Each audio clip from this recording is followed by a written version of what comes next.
گەیمەرانی کوردستان بەخێر بن باڵقەیەکی نوێ باڵقەی ژمارە 133 ژیری لایک سبسکرایب چەند هەواڵ 24 دانە هەواڵمان هەیە با باس بکەین. سەرەتاش ئەو یاریانەی کە لەو هەفتەیە یاخود هەفتەی داهاتوو بڵاو دەکردنەوە بریتین لە یەکەم یاری کە گەورەترین یاریشە لەو یەک دوو هەفتەی بڵاو بکرێتەوە فیفا 23 لەوانەیە زۆربەتان بڵێن گۆڕانکاری گەورە نەکرێت نەکرێت گۆڕانکاری کرێ بەتابەتی بۆ کەسانی کە هەموو ساڵ یاریەکە دەکەن گۆڕانکاری کرێ بۆ کەسانی کە لە مێژە فیفا نەکردیان گۆڕانکاری زۆر کرایە شوێنی کامێرا گۆڕدرایە هەندێک لە گەیم پڵەی توی کرایە هەندێک مۆدی نوێ زیاد کرایە هەندێک لە مەسائلی دیکەش کە دەمێ ڤیدیۆ لەسەر کەم لێستا لەوانەیە نتوان باسی کەمین گۆڕانکاری کرایە بەڵام گۆڕانکاریەکان زۆر گەورە نین. تا 23 بڕیار لە سی ئەو مانگە بە فەرمین بڵاو بکرێتەوە لەوانەیە بە دیسێک زووتر وەرتان کردبی یاخود ئەگەر پری ئۆردەرتان کردبی ئەو شتانە مهم سی مانگ لە بۆ هەمووان بەردەست دەبی لەسەر هەموو کۆنسۆڵەکان. Overwatch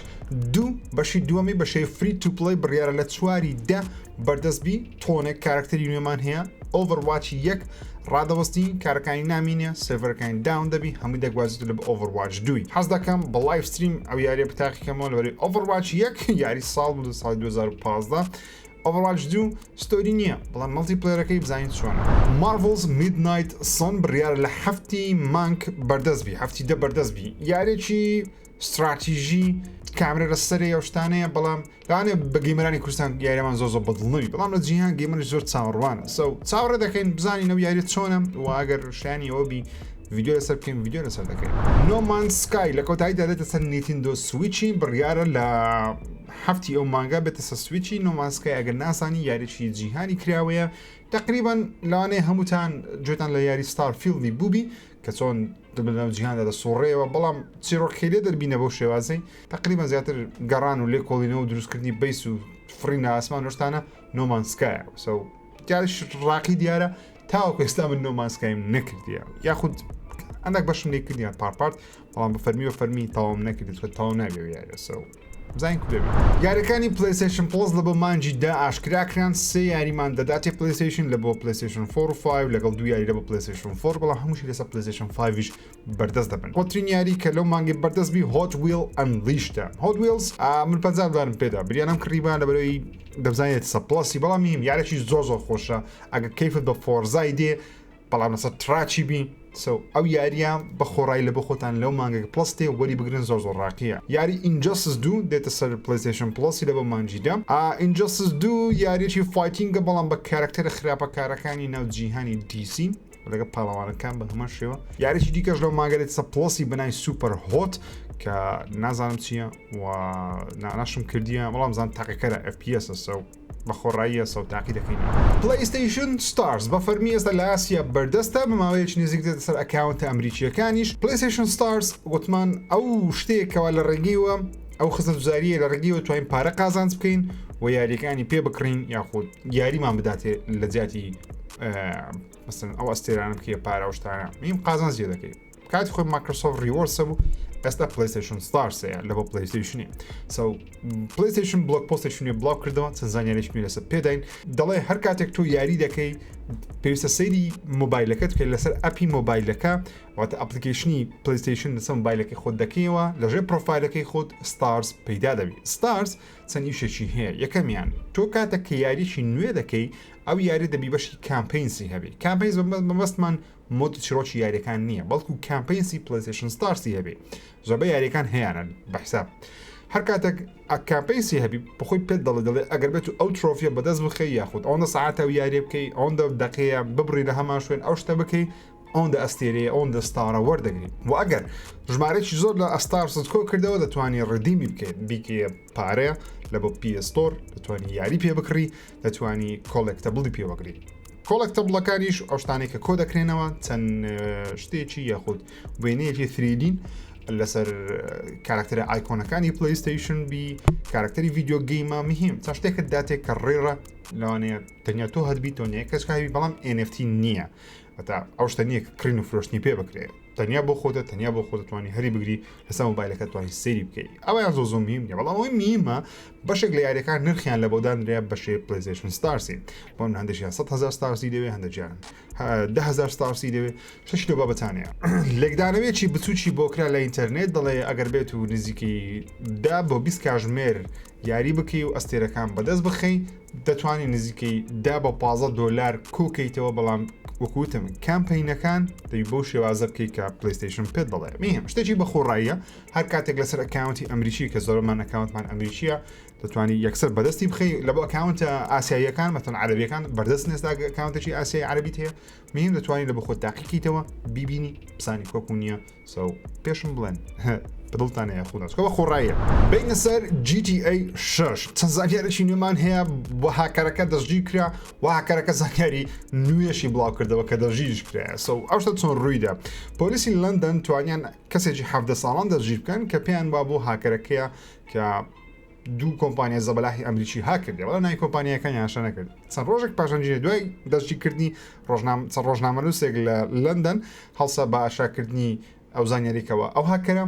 ئەو هاکەرێکەوە ڕۆکستار و ئوبەری هاکرد بوو سو زانیاریشی نوێ هاکەرەکە تۆ دادگا لە دادگات وتیتی کەوا من تاوانبار نیمە لەبەرەوەی بن بە مۆبایلەکەی خۆم ئەو زانیاریانم دەستکەتیە واتە بە قسەی هاکەرەکەی بی بە مۆبایلەکەی خۆی کۆمپانیا ڕۆکستاری هاکردی خۆتوان سێڤەری ڕۆکستاری هاکردیە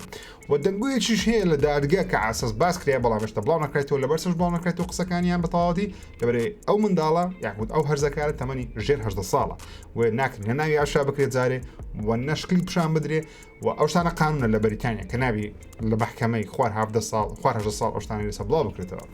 هاکەرەکە لەوانەیە دەنگۆ هێشتا فەرمینیە وتیتیکە کەسی دیکەی لەگەڵ بۆ ئەو کاریان کردیە و لەوانەشە ئەو هاکەرە تەنیا چۆن دەڵێ ئەو کەسەبیکەوە فەیسی و دوموچاوی ئەو هاکەرانەیە ئەو گروپەیە و نەفەری دیکە هەبی لە پشتەوە ناسنامیان هێشتا ئاشانەکرێە زانیارێکی نوێشی لەسەر GTA 6 بڵاو کردەوە لە ئینتەرنێت بەڵام نازانم چۆن بڵاوی کردەوە یان پێشتری هەبوو تازە بڵاو بۆ مهم زانیارێکی نوێیان بەرزکەتیە کەەوە هاکەرەکە دەڵێ یاریەکە دەڵێ PDF-ێکی بەرزکەتیە هەم سۆرس کۆدەکەی تێدایە وەم زانیارشتیدا دەڵێ یاریەکە $2 ملیار تێچوویتی 2 ملیار کە پارێکی گزا خیاڵیە بۆ منە یاریی وەکو Red Dead Redemption 2 کە زۆر زەبەلا زۆر خەڵک باشترین یاری لە مێژ دروست کرابی $500 ملیۆن تێچووە بەڵام بەبێ مارکتینگ کە مارکتینگش برین 200 ملیۆنە دائیمەن سەرف دەکرد لە مارکتینگ کە ڕکلامکردن لە بۆ یاریەکە و دروستکردنی پۆستەر لەسەر دار و دیوار و ڕکلامکردن لە شوێنەکان 700 ملیۆنەش تێچووە بەڵام ڕۆکستار و Take-Two ئامادەنە $2 ملیار سەرف بکەن تەنیا لە تێچوو بڵاوکردنەوە یاری GTA 6 بێگومان ئەو پارەیە یەکسەر لێکدانەوەی لۆکرا زۆر ڕۆژنامە نووسیان سەکەوتێن ئەو پارەیە تاوکە سەرف نەکرێ یاخود هەمووی سەرف نەکرێ $2 ملیار لە بۆ مێژووی GTA 6 دانرێ لەو کاتێک کە بەرهەم دێ کە بڵاو دەکرێتەوە دواتر DLC-ە مەسەلەی ئۆنلاین و تەرتیبات و شتە وەروە ڕێکلام مارکتینگشە بەڵام هەر بودجەیەکی زەبەلاها ڕاستەوخۆ GTA 6 ئەگەر ئەوەندەی پارەی لەسەرف بکرێت $2 ملیار دەتە گرانترین یاری لە مێژوودا کە دروست کرایە پارێک خێڵیان لەسەر دەکەن بەڕاستی ڕۆکستار و لەبەر ئەو کارەشەکەەوە ڕۆکستار زۆر بەسەریعی لەگەڵ FBI و CIA کاریان گرتەوە ئەو گەنجە دەستگیر بکەن لەبەرەوەی پارێک خیاڵی لەو یارە سەرف دەکەن نانەوە بە هیچ شێوازێک بەخراپە بڵاو ببتەوە یاخود چۆن دەڵێ حەزی گێمەران لەدەست بدەنە بۆ یاری لەبەرەوەی تەواو پاریان تێدە سەرف دەکەن و زۆر بە جددی ئیشی لەبۆ دەکەن و دەڵێن لە ماوەی 1 مانگ تاوەکو 4 مانجی دیکە ڕۆکستار تیزەرێک بڵاو دەکاتەوە هاوشێوەی تیزەرەکەی GTA 5 لە 2011 کە تەنیا چەند چۆن دەڵێ سناپشۆتێک پیشانەدە چەند گرتەیەکی جیهانی کراوەکە نیشاندا لەگەڵ بەعاستەم چیرۆکەشی کە بەبێ ئەوەی پێمان بڵێکەی بڵاو دەکردەوە ڕلیز دەیت و ڕلیز ویندۆی نییە واتە پێمان ناڵێ ساڵەکەش چەندە یاغۆ تاریخکەشێت تەنیا دەڵێ GTA 6 ئەوە لۆگویەکەی ئەوە جیهانەکەیە ئەوە شتەکانە سەو لە خۆتان چاوەڕێ بن مهم دڵخۆشم کەوا GTA 6 خەبەری لەسەر هەیە بەڕاستی چەندین ساڵ ئەمە قسە لەسەر GTA 6 دەکەین بێ ئەوەی زانیاری فەرمیمان هەبی ئەسە زانیاری فەرمیمانەیە قسە لەسەر دەکەین دڵخۆشم و دڵخۆشتریش دەبم کاتێکەوە ترێلەرێک شتێک بڵاو بکرێتەوە یوتیوبی کوردی دووبارە گەرم بکاتەوە بتوانین حەزمانێبی ڤیدیۆ لەسەر دروستکەین بینیشتە بژاوکە هەمومان پێکەوە باسی بکەین یاریەکە بکەین خۆشتر دەوێت لەو هەفتەی ترێلەری The Last of Us TV شۆی بە فەرمی بڵاو کرایەوە واتە ترێلەری تەواو نەک تەنیا چەند گرتەیەک وە ترێلەرەکە بەجددی زۆر سەرنجڕاکێشە هاوشێوەی تریلەری یەکەمی Last of Us-یە لەسەر PlayStation 3 تەنان هەمان میوزیک و گۆرانیشانە بە بەکارهێنا دیمانەکانی زۆربەیم هەوە واگەر سەرش تریلەرەکە بکەیت کە بەداخەوە مناتوان وەکو ڤیدیۆ پێتان نیشان تەنیا چەند سکرینشۆتێکتان پێنیشان دەم لەبەرەوەی مەسەلەی کۆپیڕایتە لەبەرەوەی HBO-یە PlayStation نییە بەتەواتی مهم شوێنەکان وەکو خۆی دروست کرایتەوە لە خەستەخانەکە یاخود نەخۆشخانەکە لە دوو باڵەخانە زەبەلاحەکە بە یەک کەتینە ترانجێشێ لە کلیکەرەکان دەبینی پێدرۆ پاسکال وەکو جۆڵی کچەکەیتکە وەکو ئێلی زۆر سەرنجڕاکێش دیارە و حەز دەکەم ئێستا حالیان سەریە زنجیرە بکەم بەڵام بەداخەوەتان ئێستا سەیری بکەیت مهم سەری ترۆیلەرەکە بکەن زۆر ڕاقیە و زۆر دەباتەوە ناو کەش و هەوای The Last of Us لەبەر The Last of Us-مان خۆش دەبێت وولڤرین بە فەرمی گەڕایەوە هیو جاکمن لەگەڵ ڕایان ڕۆنۆڵدسی خەریکی دروستکردنی بەشی سێمی فیلمی دێدپولن و مارڤڵش بەرهەمی دێنێ بە بێگومان بەسەرکردایەتی ڕایان ڕۆنۆڵدسی کە ڕۆڵی دێدپول دەجێڕی لە ڤیدیۆیەکی زۆر سیر کە بەڕاستی من تا ڕۆژی پاشی هەوتم فەیکە ڕایان ڕۆنۆڵدزمان قەزە و نوکتەی بڵاو کردەوە مەحاڵە هیو جاکمان وەکو وولڤرین بگەڕێتەوە لەبەر لە فیلمی لۆگین ئەو کابرایە مرد ئۆکێ کاراکتەرە مرد لە ساڵی 2029 کابرایە دەمری مەحاڵە دووبارە بگەڕێتەوە دەجار وتی تیکا کە من کۆتاییم بۆ کارکتەری هینەیە پێم سەیرە دووبارە دەگەڕێتەوە وتم فەیکە بەڵام ڕۆژی پاشی ڕایان ڕۆنۆڵدز دووبارە ڤیدیۆشکی بڵاو کرد جار لەگە هیو جاکمنی بێکەوە دانیشتینە و باسی ئەوش دەکەن کە چۆن وولڤرین دێتە ناو جیهانی دێدپوڵی و چۆن وولڤرین نەمردی هێشتا زۆر بە کورتی دەڵێن ئەها لە بیتانە لۆگن باسی ساڵی 2029 کرد دوای یەکسەر دەنجیان نامینە میزوت سەرەوە باز ناکەن کە بزەبت ڕوویدایە سەو مادە باسی ساڵیان کرد کەواتە لەوانەیە ئەو فیلمە باسی پێش 2029 بکات لەو کاتێکەوە دێدپوڵ و لۆگنیا خود وولڤرین بێکەوە بەریەک دەکەون چکە وولڤرین دوو ناوی هەیە هەم وولڤرین هەم لۆگن و هەر لە جیهانی ئەکسمێنیشن و دێدپوڵیش لە جیهانی ئەکسمێنە بەڵام لە جیهانە چیەکەوە تۆزێک دوورە لێ ئێستا کەستە لە فیلمەکان بەرکەوتنیان زۆر کەمە بەڵام چەندین جاری دیکە ئەو قسەیەکە کرایە ینی دێدپوڵ لە بەشی یەکەم و دەمی باسی وولڤرینی کردێ بە قسە باسی کردێ باسی مارڤڵی کردێتانە بشەی کێڤاگەیان ناو فیلمەکان بەکاری نەیە فیلمێکی مێتایە واتە هە زۆر دیواری چوارە نەما بینی خۆیان و بینەردەشتێنن دێرە ناو دیوان واقعی و نوکتە لەسەر خۆیان دەڵێن ڕایان ڕۆنۆڵدزە هیو جاکمنە بەدڵمە دێدپوڵ تەنانەت ڕلیزدەیتیشیان ناشا کرد 2024 کە سەر شێتانەیە حەز دەکەم ئەو فیلمە زیاتر وەکو سپایدەرمان نۆوەی هۆم دەبیت چۆن تۆبی مەگوایر و ئاندرو گارفیلد و وەرە تۆم هۆڵان بێکەوە ڕۆڵی سێ سپایدەرمانەکەیان جێڕا حەز دەکەم ئەوەش لەو دەورەی دەبی لەو زۆرەی دەبی تەنانەت لەوانەیە بڵێم کاراکتەرەکانی دیکی ئێکسمێنیش وەکو پرۆفسۆر ئێکس و ماگنیتۆ کاراکتەرەکانی دیکە فینێکس و ئەوانە تیرابی یەکجار دڵخۆش دەبم يعني ماي فيفورت اكس مان چێکە لە دڵخواستترین زنجیرە فیلمەکانم وولڤرینیشی چێکە لە دڵخواستین کاراکتەرەکانم لەو جیهانە هیوادارم سەرنجاش و هیوادارم نازداریش دەرسی سکۆڵم بۆنز کە بیت زارە تا ئێستا دواخرا و دیسان دواخرا یوبیسۆفت بە فەرمی ڕایگەیاندکەوە یاری سکۆڵم بۆنز هەرچەندە نووسیتیان کەەوە کارەکانیشی تەواو بووە هەموویشە شیان تاوا کردیە بەڵام دوای دەخەن لە بۆ مانجی سی 2023 بێگومان هۆکارەکەیان نەنووسیە بە تەواتی تەنیا دەڵێن پێویستە کاری زیات لەسەر بکەین لەبەرەوەی کاردانەوەی گەیمەرانیان زۆر بەدڵمە بۆ یاخود گەیمەران زۆر زەمانە بێگومان گەیمەران بەدڵیان نییە ئەو یاریە ینی بە ڕۆژی ڕۆناک دیارە کە فەشەل دەینی هەموو دنیاش دەرێت فەشەل دەینی بەڵام یوبیسۆفت دەرێت پارەم هەسەر کردی بە هەبڵایکەمە سکۆڵم بۆنز نەینووسی لە بەرسە دواخرا بەڵام بێگومان گەورەترین هۆکار لە بۆ دواخرانی بە بڕای من ئەوەیەکەوە God of War لە 9 بڵاو دەکرێتەوە God of War Ragnarok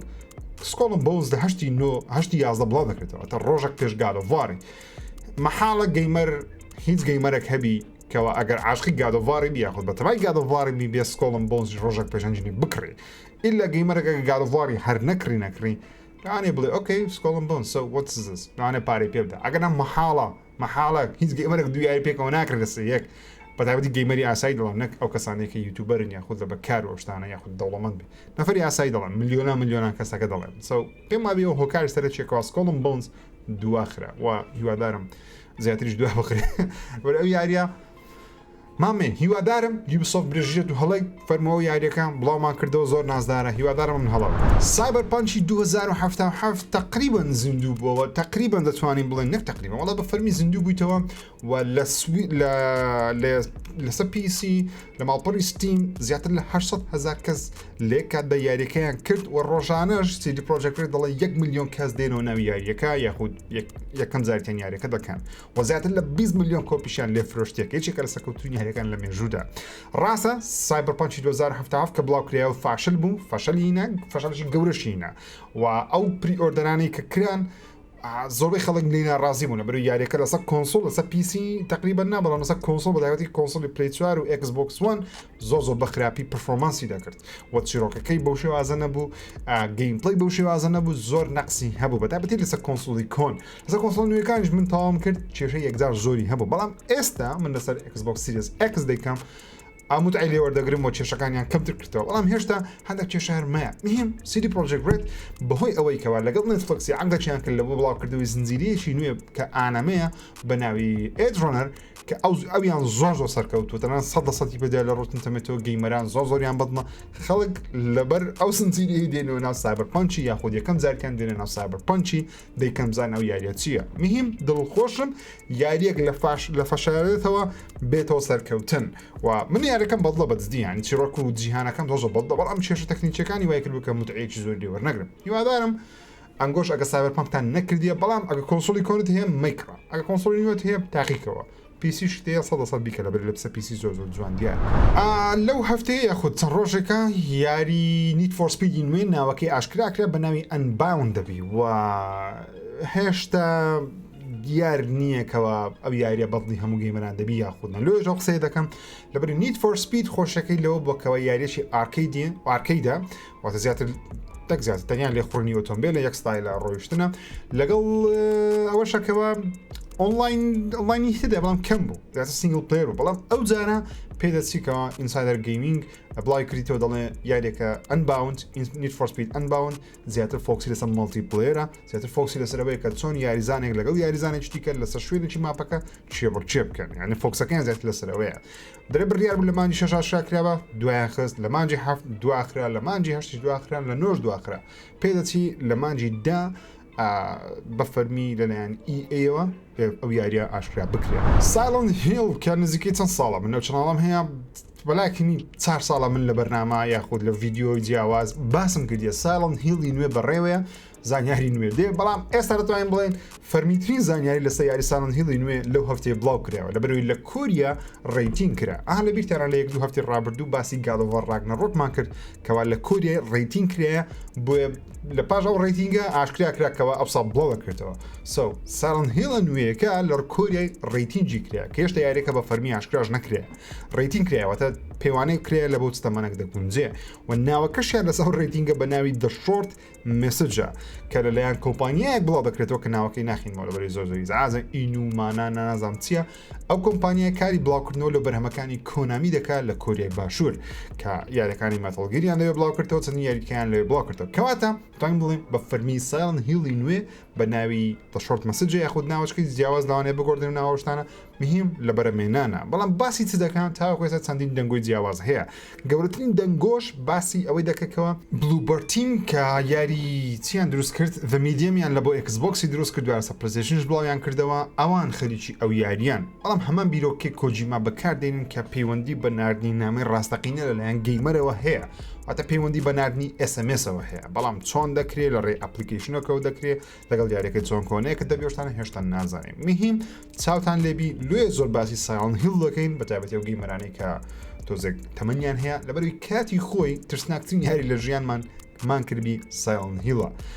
ئەگەر یاری کۆنەکانیش نەکەن سەیری فیلمی سایلەند هیل بکەن بەشی یەکەمی تێدەگەن کەوا مەبەستەکەت چییە یەکێکە لە ترسناکترین چیرۆکان لە مێژوودەوە زۆریش خۆشە تۆم هێدرسن لە ماڵپەڕی ئینسایدەر گەیمینگ تقریبا ناوی هەموو مشنەکانی Modern Warfare 2 ئاشکرا کرد و بە دەڵێ لە 16 مشن پێکاتیەوە تا لە 16 مەرحەلە پێکاتێ لە مۆدی چیرۆکەی من ناوەکان دەخوێنمەوە کە ناوەکانیان تقریبا یەک دانەمان بینیە بە ڤیددیۆ کە بخۆیان Call of Duty یاخود Activision بەخۆی بڵاوی کردەوە کە مەرحەلەی ناودەریایەکەی بوو کە تاوەکو ئێستا بزەبت ناوەکان ئەو ناوانەی کە بڵاوکردنەوە فەرمی نین تەنیا دزە پێکردن بەڵام پێدەچی ناوەکان لەو مەرحەلانە نێزیک بی بۆ نمونە شیب AF یەکێکە لەو ناوانەیە کە دزەی پێکرێت لە بۆ مەرحەلەکانی Call of Duty Modern Warfare 2 بەڵام ئێستا بە Dark Water دەناسرێت کە Activision ناوی دێنە Dark Water مهم لە 16 مەرحەلە پێک دێ بۆ مەرحەلەکانیش Backstabbed, Border, Convoy Chase, Gunship, Intercept, Marina, Montage, Night War, پارتی پریزن شادو بیس شیپ AF کە تەنیا ئەویان دەزانین ناوەکەی بۆتە دارک وۆتەر بەهۆی ڤیدیۆیەکەوە ستۆڵن سترایک تاوەر لەگەڵ ووندت جا ووندت بریندار بوون لەوانەیە هەمان ئەو چیرۆکەی دووبارە بکەنەوە بە شێوە شێوەکان کە لە مۆدرن وارفەری 2 ڕەسەن هەبوو کە چۆن گۆست و نازانم چێنە سپۆیل ناکەم شتێکیان بەسەر دێ میهم بەپێی ئەو 16 مەرحەلەیە بی کە بە تەسەسوت دانرابی ووندت بەو مەرحەلەیە دەچی هیوادارم تێیدابی هیوادارم ئێوەی خۆشەویست بۆ یەکەم جار ئەو مەرحەلەیە ببینن ئەگەر تاوەکو ئێستا مۆدرن وارفەری 2 ڕەسەنت نەکردێ دیزنی دەیەوێت 6 مانگ جارێک یاریی ستار وۆرزی بڵاو کاتەوە جا ئەو بەدڵی منە بەڵام بەدڵی هەموو کەسەشی نابی ئەو قسەیە بەهۆی ئەوەی کەەوە IP ستار وۆرزی لە بۆ گەیمینجی تەنیا لە دەسەڵاتی EA بوو بۆ یاری ستار وۆرزی کەممان هەیە لە ژێر سەرپشتی EA بڵاو کرێتەوە جگە لە باتڵ فرۆنتەکان ستار وۆرز جدای فاڵن ئۆردەرمان هەیە کە بەشی دومیشی وا لە ڕێیە میهم ئێستا حالیان هەشدانە یاری ستار وۆرزی لە بەرەمهێنان و دیزنی دەوێت زیاتریشیان بکە بۆ نمونە یەکێ لە یاریەکانی یاریەکان تا پێ بڵم لەلایەن چێشەوە لە بەرەمهێنان لە ستودیۆیشە ئەیمی هێنینگ ستودیۆی ئەیمی هێنینگ کە خەریکی چەندین یاری سەرنجڕاکێشن دروستکەری یاری ئەنچارتە ئەیمی هێنینگ لە سکای دانس میدیا خەریکی یاریی ستار وۆرزیە یاریی ستار وۆرزی تاقیکەری کەسی یەکەممان هەیە کە ریسپاوند ئینتەرتەینمنت لە EA بەرهەمی دێنی بەڵام هێشتا هەشرا نەکرێە یاریی جیهانی کراوەی ستار وۆرزمان هەیە لەلایەن یوبیسۆفت ماسف بەرهەم دێ ئەویان فەرمیە و لە بەرەمهێنانە ستار وۆرز ئیکلیپس لەلایەن کوانتک دریم لە بەرەمهێنانە ئەو فەرمیە و دەزانین Knights of the Old Republic remake لەلایەن سایبەر ئینتراکتیڤ بەرهەم دێ ئەویان فەرمیە و دەزانین ترێلرمان هەیە Jedi Survivor Fallen Order sequel لەلایەن ریسپاون ئینتەرتەینمنت لە بەرەمهێنانە ئەوەش دەزانین وە ترێلرمان لی بینیە بەڵام دوو یاریکە هەیە هێشتا تەنزانیان لەسەر نازانین ئەوی ستار وۆرز هەنتەرس لەلایەن کۆمپانیای زینگایە ئەو یاری لەوانێ لە مۆبایل بێت بەروی زینگە تایبەتە زیاتر یاریەکانی مۆبایلە لەگەڵ یاریی نوێی استراتژی ستار وۆرزی کە هێشتا ناوەکەی ئاشرا نەکرا لەلایەن ریسپاون ئینتەرتەینمنت واتە ریسپاون خەریکی دوو یاریە بەگشتی ئەی سێ یاری ستار وۆرزی بەرهەم دێنی کوانتک دریم خەڵکی بەرهەم دێنی یوبیسۆفت بەرهەمی دێنی سکای دانس بەرهەم دێنی سایبەر ئینتراکتیڤ ئۆلد ریپەبلیکی ریمێک دەکاتەوە تۆنێک یاری ستار وۆرز لە بەرهەمهێنانە و دیزنی دەیەوێت 6 مانگ جارێک یاریەکانی ستار وۆرزی بڵاو کاتەوە دێد سپیس لە مانجی 10 زانیاری زیاتری لەسەر دەزانین و ئێستاش حالیان چەند شتێکی دیکەشمان لە بۆ ئاشکرا بووە لەو هەفتەی ئاشراکرێکەوە یاری دێد سپیس زۆربەی کارەکانی تقریبان بەرەو کۆتایی بوون چووە و دەڵێن لە مانجی دەم بەشێک لە فوتێج و بەشێک لە گەیم پلی و چەند خولەکێشیش دەدەنە ریڤیوەران دەدەنە یوتیوبەرەکان تاوەکو یاریەکە بکەن و بە گەیمەران بڵێن بزانن ئەوە ریمێکێک ڕاستەقینەیە و ریمێکەکەوە لە ڤێرژنە ئاستێکی خۆی لای نەدایە مهم لە مانجیدا زانیاری نوێ و فەرمی لەسەر یاری دێد سپیس ریمێک ئاشا دەکرێت کە بڕیارە یاریەکە لە ساڵی داهاتوو لە مانجی دوو بڵاو بکرێتەوە مایکرۆسۆفت هەڵسا بە نوێکردنەوەی ترید مارچی یاخود لۆگۆی گیرز ئۆف واری لەگەڵ ترید مارکەکەی مایکرۆسۆفت ئاماژەی بە چەند جۆرە ژانڕەشی یاری کردێک کەوا گیرز ئۆف واری لە بۆ دروست دەکات بۆ منە تیبل تۆپمان هەیە تیبل تۆپ گەیمز بۆرد گەیم واتە بۆرد کارد گەیمز لەگەڵ تریدینگ کارد گەیم لەگەڵ ئارکەید گەیم بەداخەوە هیچ کام لەو شتانەی کە مایکرۆسۆفت کاری لەسەر ئەو مایکرۆسۆفت ترید مارچی لە بۆ کردینە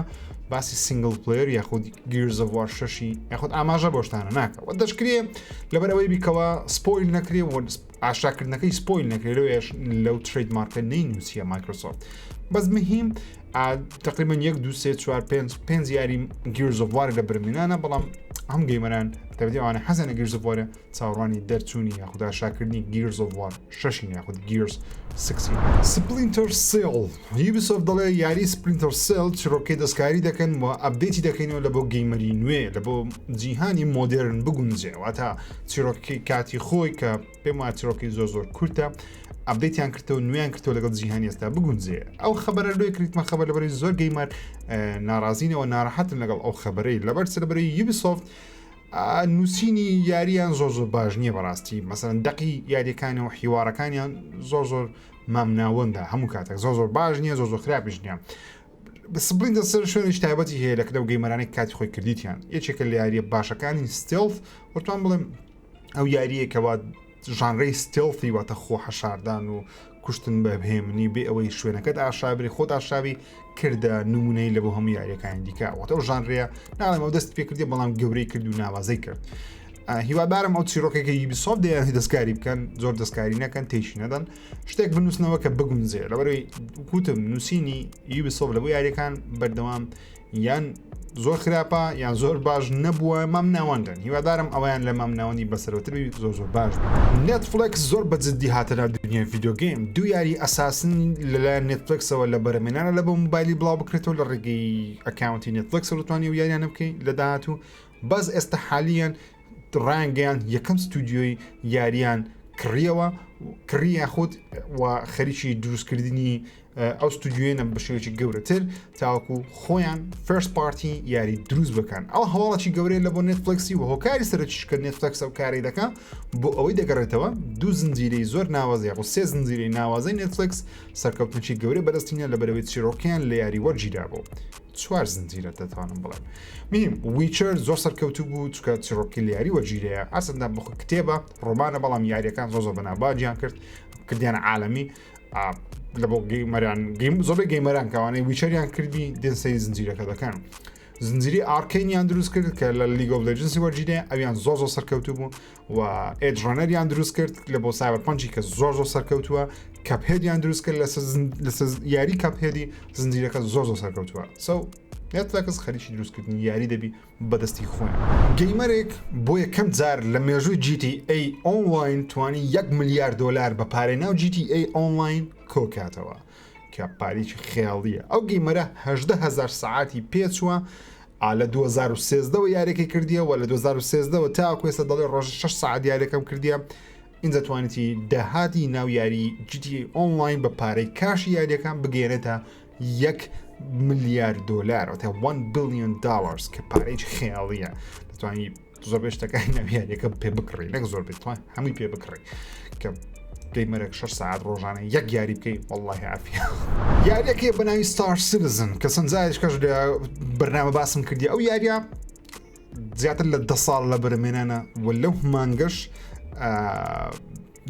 ینی لەو مانگەش تێچوو یاریەکە بۆ $500 ملیۆن بەرز بووە و هەر $500 ملیۆن بەکاری خێرخوازی لە بۆی هاتیە واتە فند کرا لەلایەن گەیمەر و خەڵکەوە پارەکەیان پێدرا لە بۆی ئەو یاریە دروست بکەن کە پێدەستی بە حیاتی بڵاو نەکرێتەوە لێ دەڵێن پێدەستی بە حیاتی بڵاو نەکرێتەوە بەرەوەی یاری تەنیا لەسەر PC بە حساب بەردەست دەبی 10 ساڵە دەڵێن بەردەست دەبی بەردەست نەبووە ئێستاش بە شێوەی دێمە بەردەستە و خەڵکیش بەو پارەیە چ دەکەن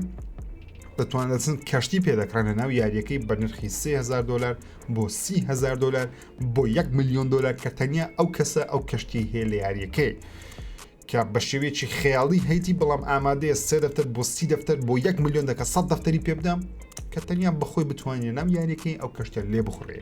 بەو شێوەیە ئەو یاریە گەورە و زەبەلاحە بەڵام باڕژ ناکەم بڵاو بکرێتەوە لەبەرەوەی دەرهێنەر یاریەکە لە ئاخر لێ دوان دەڵێ ئەو یاریە